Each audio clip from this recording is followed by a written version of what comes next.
um pouco na minha experiência em relação ao CAPS e à psicologia, está muito ligado a todo um processo de sofrimento que eu vivo dentro da minha própria estrutura familiar, né? Então, como eu falei, né, eu tenho muita alegria de continuar honrando meu pai e minha mãe, independentemente das circunstâncias desfavoráveis que a gente viveu na infância, né? Eu lembro que desde que eu me entendo por ser humano, um ser do mundo, a gente sofreu demais, né, com essa questão do álcool e das drogas dentro da nossa casa. E aí a gente foi vendo o quanto que isso foi destruindo todo tipo de fortalecimento de vínculo dentro de uma estrutura familiar, foi meio que sendo desfeito a partir dessa, né, da problemática que a droga, de alguma forma, traz, né, para uma família. E aí nós fomos percebendo o quanto que a nossa família foi meio que se desfazendo a partir desse tipo de conflito, né, que a gente viveu durante a nossa infância. E o que é interessante é pensar que, assim, nesse período, né, de sofrimento, a gente vai vivendo uma experiência muito marcante de uma criança, né, no caso ali ainda tinha, eu lembro assim, que quando eu tinha 8, 9 anos de idade, era muito comum eu e a minha mãe e a minha irmã, o meu irmão, ir buscar o meu pai, de repente, nas portas dos bares, ou às vezes literalmente jogado na sarjeta, e tudo isso foi sendo, sabe, foi sendo um marco importante na minha construção de vida mesmo. E na sequência a gente vai vendo o meu irmão indo para um caminho mais assim de revolta, tentando de alguma forma chamar a atenção, e ele entra para as drogas, né? Meu irmão, ele vai ser ali com 15, 16 anos, né, muito novo ali, ele vai passar a fazer uso de múltiplas substâncias, né? E aí ele é um caminho que ele, de repente a gente vai percebendo na estrutura familiar que é um caminho sem volta, né? E aí nós fomos vivendo todo o desdobrar desse sofrimento que a droga causa também, né? E os impactos, né, psicossociais da família também. Então a gente vai vivendo todo esse martírio, né, e essa dificuldade, e a gente vai se vendo meio que sem saída, né? Sem muita saída, né? Todas as possibilidades de intervenção do contexto mais comum e conhecido da gente, né? Naquela época, a minha mãe, né? Mãe, você sabe como que é, né? Mãe faz de tudo para, de alguma forma, dar o contorno para o filho. E eu lembro de muitas cenas assim, eu indo para as biqueiras, né? E nos guetos da vida, nas comunidades, para buscar o meu irmão naquele contexto.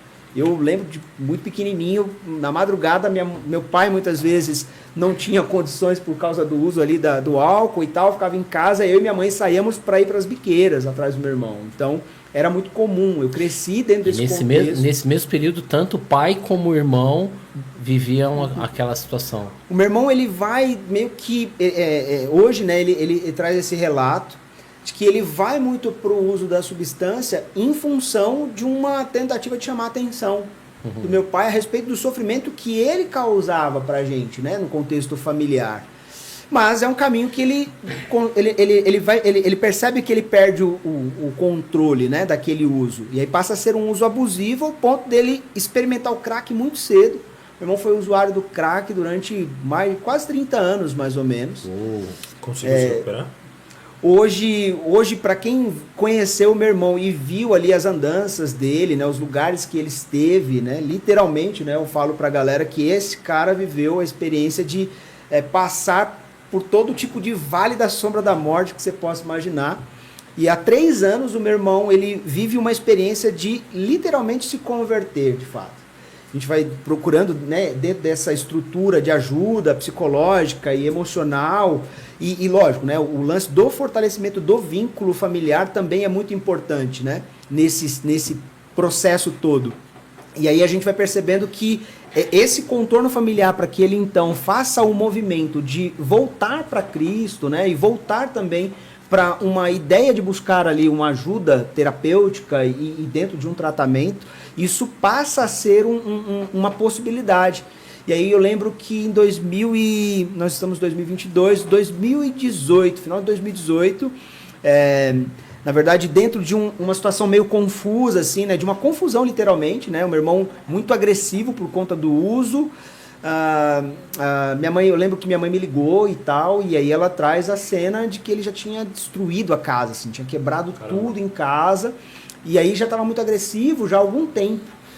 E aí eu chego na cena, cara, vendo a casa destruída, e a primeira reação quando ele me vê é já vir pra cima de mim. Ele já começou a atacar algumas coisas, alguns objetos na minha direção.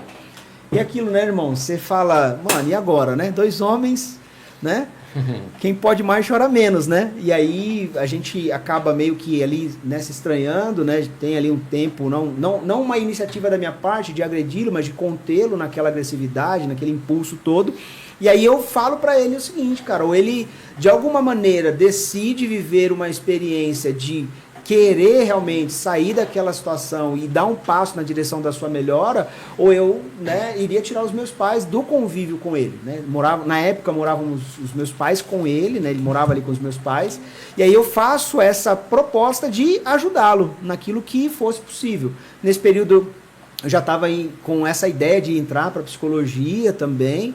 E aí eu já conhecendo um pouco desse movimento do CAPES, do SUS, né, o que dentro desse tratamento que o SUS tem dentro dessa instituição.